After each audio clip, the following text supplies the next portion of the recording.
If you were born in the years 2004, 1992, 1980, 1968, 1956, or 1944, then you should feel real special because this episode is all about you. And we're gonna get real personal, real fast. I'm gonna tell the world all about your greatest strengths, weaknesses, fears, desires, and that super embarrassing memory from high school that you were hoping everyone forgot about, but in reality, we all remember and think about it all the time. But you might be wondering how this could be considering I don't even know who you are. But the truth is, I don't need to, because I've got the trusty Chinese zodiac. And according to the Chinese zodiac, being born in one of those years makes you a monkey, as does being birthed in the month, day, or hour that the astrological monkey rules over. I personally popped out during Earth Monkey Hour, so I was feeling pretty excited for this episode. Until I started to feel targeted by some of the descriptions. Now I'm just curious to see how accurate my fellow monkeys think it is, so make sure to comment your thoughts at the end. Also, if you want to figure out what animals rule over your 4 pillars, then check out our pilot episode on the Chinese zodiac, and then watch whatever episode is the most relevant to you.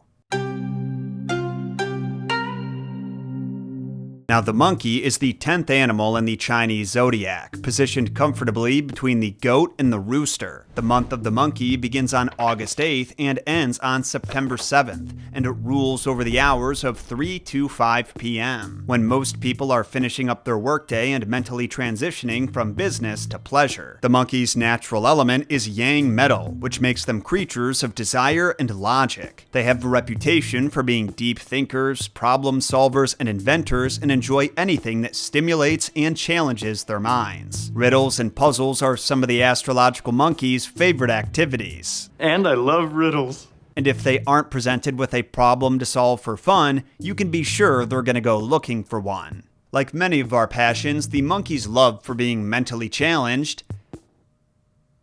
Wait, that doesn't sound right.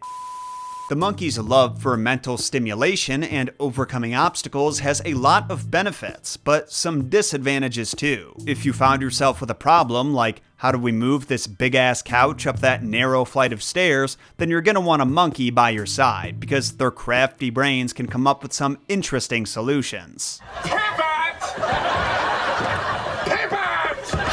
But let's say everything's going great in the monkey's life and their hierarchy of needs is completely taken care of. This is where things can get messy, because if there's no immediate problem to solve, the monkey may try to anticipate problems. And while this ability is what distinguishes the human race from literal monkeys and the rest of the animal kingdom, when left unchecked, it can lead to anxiety.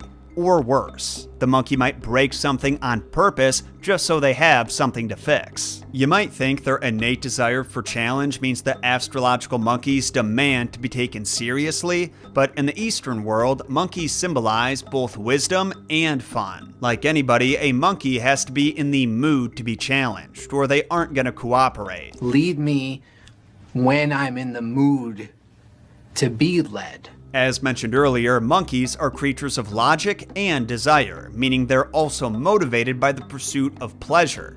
But don't worry, it's nothing sexual. Sometimes monkeys would just rather play.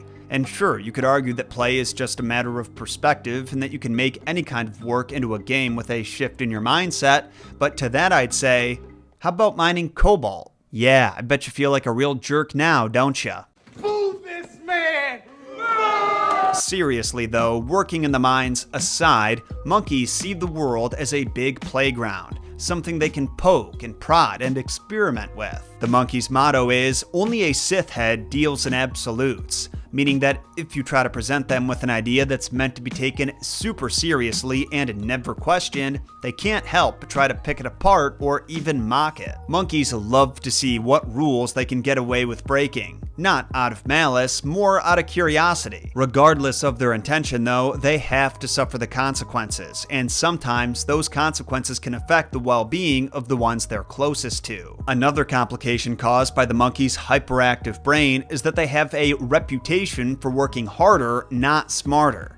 That's f***ing me right there. Sometimes the solution to a problem is obvious, but the monkey would rather approach it with a creative and open mind, which has its benefits but also can just slow things down for everyone else affected by the problem. Now, this has been a, dare I say, excellent breakdown of the astrological monkey in general, but how are they affected by the 5 elements? I'll be answering that question next, but first, if you're looking to carve out your place on the internet to stand out from the crowd, then you're going to want to hear about our sponsor, Squarespace. Squarespace is the all-in-one website builder designed for creators, entrepreneurs, and really anyone ready to stand out in today's digital world. With a suite of powerful tools and stunning templates, you can craft a site that doesn't just work, it wows. Pick from dozens of professionally designed layouts, then make them entirely your own with Squarespace's unique Fluid engine. It's a drag-and-drop editor that gives you pixel-perfect control, no coding required. Or let AI take the reins with Design Intelligence. Just answer a few questions about your goals and aesthetic, and Squarespace will automatically generate a fully tailored website so you don't have to start from square one. Want to blog, showcase your portfolio, or open an online store for physical or digital goods? You can do all of that and more with a nearly endless list of tools to take advantage of. Best of all, you can try it out totally free. Go to squarespace.com/Jon Solo to start your free trial, and then use code Jon Solo at checkout to get 10% off your first purchase of a website or domain.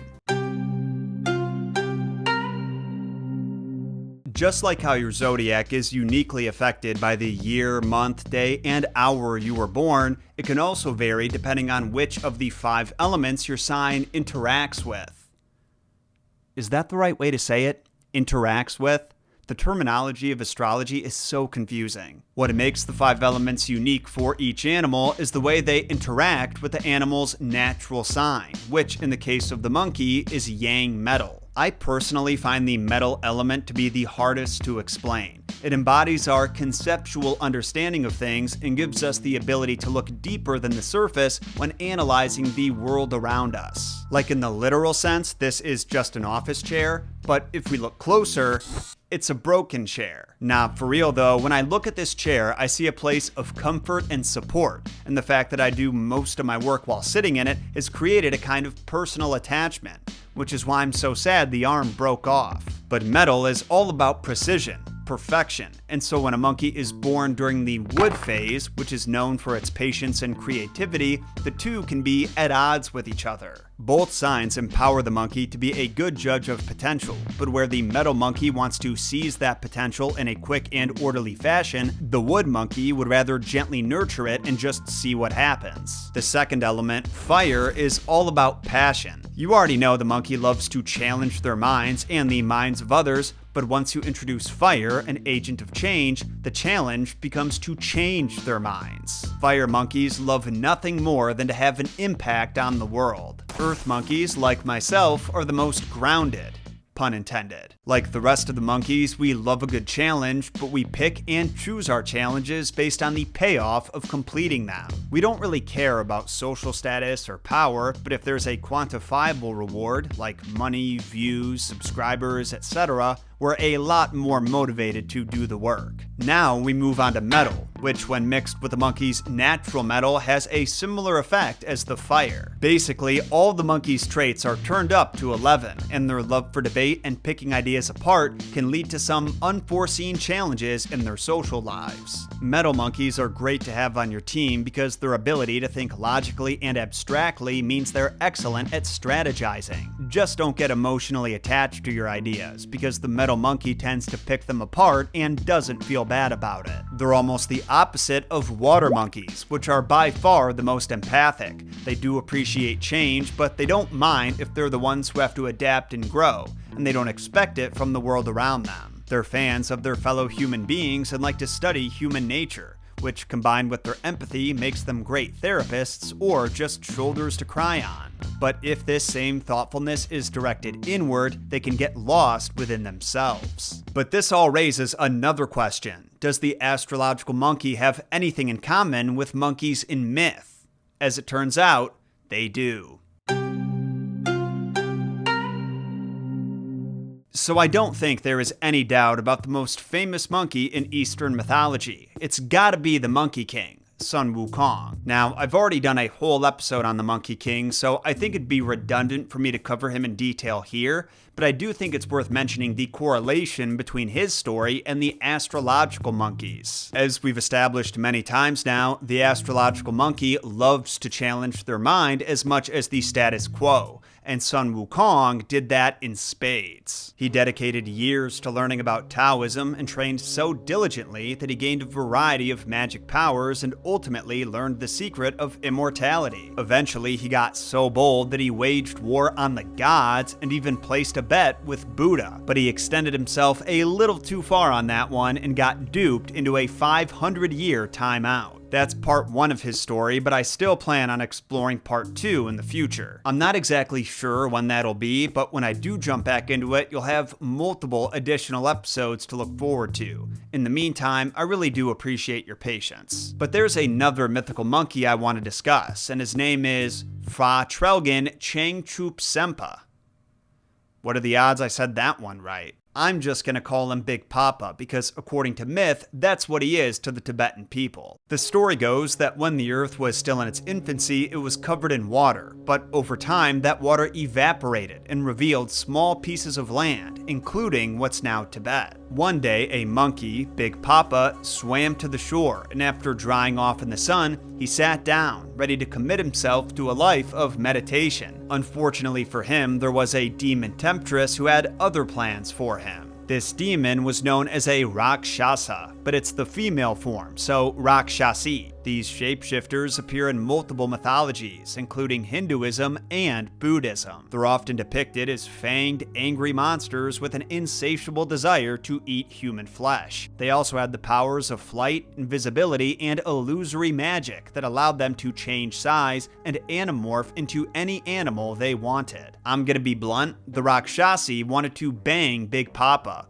but the feeling was not mutual. So the Rakshasi blackmailed him. She threatened to go make babies with another demon, babies that would grow up to destroy all living things. Obviously, Big Papa didn't want that to happen, so he sought guidance from an ethereal being called Avalokiteshvara, who told him that making babies with a Rakshasi was his destiny. So that's what he did. Together they had 6 monkeys that all went forth and multiplied. Over the years, these monkeys adapted to their new home and learned about farming and agriculture, ultimately evolving into the race of Tibetan people. And before you ask, no, this isn't really relevant to astrology. I just thought it was a cool story and wanted to share it. Speaking of astrology though, how accurate did my fellow monkeys find our assessment of their personalities? Like I said before, I felt a little targeted by the descriptions in Aaron Huang's book, but maybe you felt different. Let me know in a comment and make sure to like and subscribe so you don't miss our future deep dives into astrology and mythology. Until next time, my name is Jon Solo, and remember,